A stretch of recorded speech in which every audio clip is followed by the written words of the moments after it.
Hello everyone, welcome to my channel Economics by Dipankar. So in today's video, we are going to discuss about eligibility criteria for IIT JAM Economics and we'll also be discussing the seats क्योंकि बहुत सारे student का ये query आ रहा था कि कौन कौन सी IITs में जो है इकोनॉमिक्स का कोर्स कराया जाएगा और सीट कितनी है तो उन दोनों चीज़ों को इस वीडियो में हम लोग डिस्कस कर लेंगे और फिर नेक्स्ट वीडियो में हम लोग सिलेबस को भी डिटेल्स में डिस्कस करेंगे। तो सबसे पहले जो है हम लोग बात कर लेते हैं एलिजिबिलिटी क्राइटेरिया की। So the first essential information that you should know is that MSc जो दोनों इंस्टीट्यूशन है सिर्फ दो जगह आपको दो आईआईटीज हैं जहाँ पे एमएससी इन इकोनॉमिक्स कराया जाएगा एमएससी। तो यहाँ पे आपको एमए इकोनॉमिक्स का कोर्स नहीं है, एमएससी इकोनॉमिक्स का कोर्स है। जो दो आईआईटी है वो है एक आईआईटी दिल्ली और आईआईटी रुड़की और दोनों का जो एलिजिबिलिटी क्राइटेरिया है वो दोनों अलग है।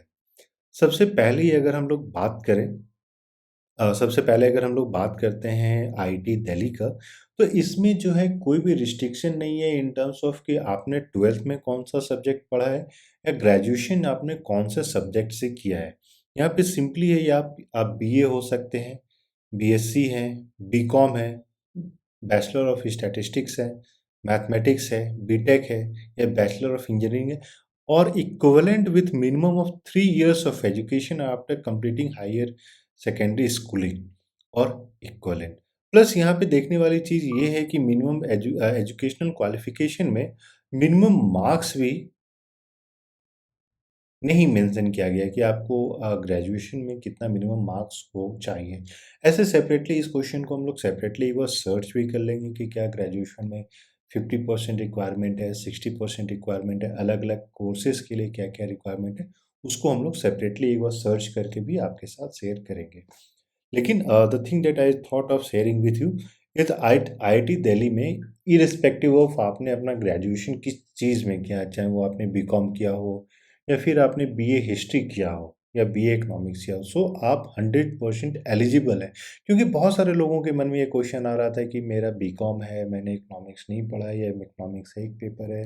कुछ ऐसे स्टूडेंट थे जिन्होंने बीएससी मैथमेटिक्स किया है तो उनके क्वेश्चंस यही थे कि क्या हम एलिजिबल हैं कि नहीं हैं, अगर एलिजिबल हैं तो कौन-कौन से आईआईटी में अवेलेबल है। तो सबसे पहले तो हम लोगों ने देख लिया कि आईआईटी दिल्ली में आप लोग एलिजिबल हैं। दूसरा आ जाता है आईआईटी रुड़की। यहाँ पे भी आपको जो है एमएससी इन इकोनॉमिक्स होगा और जो टेस्ट पेपर का कोड है वो है ईएन, ठीक है? तो यहाँ पे बीटेक है, बीई है, बीएससी इकोनॉमिक्स है, बीए इकोनॉमिक्स है, बीएससी स्टैटिस्टिक्स है, बीसीए।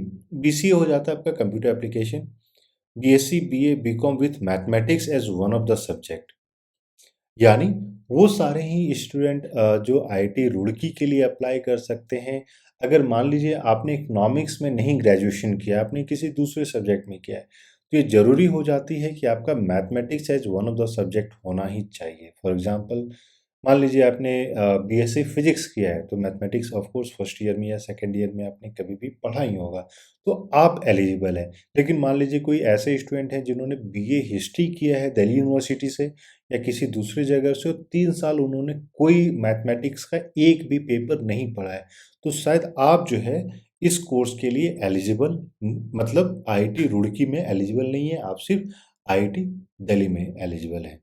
और वहीं 12th के लेवल पे कोई रिस्ट्रिक्शन नहीं, क्योंकि बहुत सारे ऐसे भी स्टूडेंट हैं जो ये बोलते हैं कि सर मेरा 12th में मैथमेटिक्स नहीं था, तो क्या हम एलिजिबल हैं कि नहीं है। तो आपको यहाँ पे आईआईटी रुड़की की तरफ से तो कोई कंडीशन नहीं है कि 12th में आपने कौन कौन सा सब्जेक्ट्स पढ़े हैं, लेकिन सिर्फ कंडीशन ये है कि ग्रेजुएशन में अगर आपका इकोनॉमिक्स छोड़कर दूसरे सब्जेक्ट्स में आपने ग्रेजुएशन किया है तो उसके लिए इम्पॉर्टेंट हो जाता है कि आपका mathematics as one of the paper होना चाहिए, ठीक है?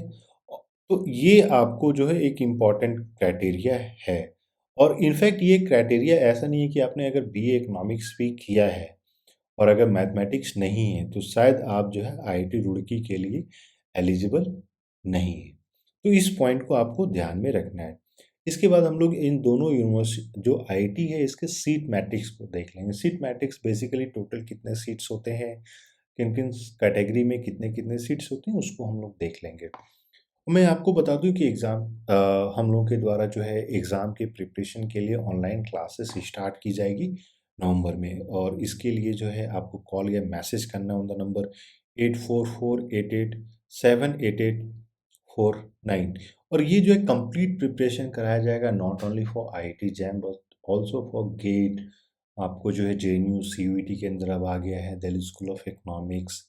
फॉर एग्जांपल अगर आप मान लीजिए साउथ एशियन यूनिवर्सिटी जाते हैं, centre for development studies Trivendrapuram, वहाँ जाना चाहते हैं, आईजीआईडीआर, सो सारी यूनिवर्सिटीज़ या इंस्टीट्यूशन जो भी MA in economics course offer की करती है, उन सारी के लिए आपको प्रिपरेशन कराया जाएगा, जहाँ पे test series, question bank, previous paper solve, study material, online classes, सब कुछ प्रोवाइड किया जाएगा।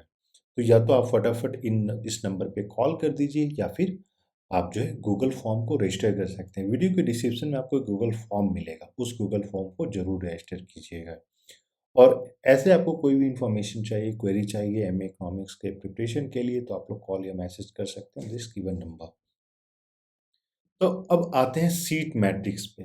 तो क्योंकि सिर्फ 2 आईआईटीज़ में ये कोर्स ऑफ़र किया जा रहा है, तो हम सिर्फ उस 2 आईआईटी का ही देख लेंगे। तो जैसे कि आप यहाँ देख सकते हैं, आईआईटी दिल्ली है और एमएससी कोर्स है, तो इन सभी सब्जेक्ट में कराया जाता है। तो हम लोगों को देखना है इकोनॉमिक्स, ठीक है, 1304, और इसका जो कोड है वो है EN। सो यहाँ पे आप अगर देखिएगा तो पहला आपका क्या है, general category EWS OBC SC ST total, ठीक है। तो ये हो गया आपका जनरल का सीट 10 हो गया। ये हो गया आपका जो 2 है वो है ईडब्ल्यूएस कैटेगरी। 6 प्लस 1 तो ये हो जाता है आपका ओबीसी, 4 हो जाता है एससी और 2 हो जाता है एसटी। तो टोटल जो है 25 सीट्स ही हैं। अब क्योंकि इकोनॉमिक्स अभी रिसेंटली स्टार्ट किया गया है, इसलिए इन सब के साथ कंपेयर कीजिएगा तो ये रफली 50% सीट्स हैं आपके। और इसमें जो है जैसे 1 है, तो ओबीसी में एक सीट जो है ये इंडिकेट करता है कि it has been reserved for PWD category candidates, ठीक है। अब दूसरा, तो टोटल अगर हम लोग आईआईटी दिल्ली में देखें इकोनॉमिक्स के लिए, तो टोटल नंबर ऑफ सीट्स हो जाता है 25। अब हम लोग देखेंगे आईआईटी रुड़की, ठीक है, आईआईटी रुड़की। तो यहाँ पे भी आपका एमएससी इकोनॉमिक्स का कोर्स ऑफर किया जाता है। सो सिर्फ 2 ही आईआईटीज़ हैं, आईआईटी दिल्ली हो गया, आईआईटी रुड़की हो गया, जहाँ पे एमएससी इकोनॉमिक्स का सीट है। तो जनरल के लिए टोटल है 13 सीट, और ईडब्ल्यूएस के लिए है यहाँ पे 3 सीट्स। ओबीसी के लिए 9 और एससी के लिए टोटल 5, एसटी के लिए टोटल 3। तो टोटल जो है 33 सीट्स जो है आप बोल सकते हैं रुड़की में ऑफर किया जा रहा है। तो इन दोनों को अगर हम लोग मान लीजिए ऐड कर देते हैं, तो आईआईटी दिल्ली में आपका टोटल हो जाता है अराउंड 25, ठीक है, और आईआईटी रुड़की में टोटल हो जाता है 33। तो बाकी किसी भी यूनिवर्सिटीज़ के साथ कंपेयर कीजिएगा तो ये एक काफ़ी अच्छा टोटल नंबर ऑफ सीट है। तो 25 प्लस 33 आप इसको टोटल कीजिएगा तो हो जाता है आपका 58, एंड 58 इज़ रफली अराउंड गुड स्ट्रेंथ। जेएनयू में जैसे 2 अलग-अलग सेंटर है, सीएसपी, सीआईटीडी। सीआईटीडी में रफली अराउंड 35 टू 40 सीट्स होते हैं, सीएसपी में थोड़ा ज़्यादा है। साउथ की बात करें तो वो और भी कम हो जाता है, वहाँ पे कोई रिजर्वेशन नहीं है और इंडियंस के लिए सिर्फ 15 सीट्स होते हैं। तो उस तरीके से हम लोगों को थोड़ा-सा देखना पड़ेगा, और 58 seats I think it's a good number for MA economics. So अब आपको एक रफ आइडिया मिल गया। अब आप श्योर हो सकते हैं कि अब आपको प्रिपरेशन करना है कि नहीं, आप उन जो कंडीशंस लेआउट की गई है, आप वो कंडीशंस को फुलफिल करते हैं कि नहीं करते, प्लस आप किस कैटेगरी में फिट करते हैं और आपके पास कितने सीट्स हैं, आप इस तरीके से भी डिसाइड कर सकते हैं। तो फटाफट अगर मान लीजिए आपको प्रिपरेशन स्टार्ट करना है तो कॉल या मैसेज कीजिए, और चैनल को सब्सक्राइब करना ना भूलें। तो वीडियो को भी लाइक कर लें और चैनल को सब्सक्राइब कर लें, सो दैट जो भी लेटेस्ट अपडेट होता है वो सारा अपडेट आपको मिलता रहे। So thank you and we wish you all the best.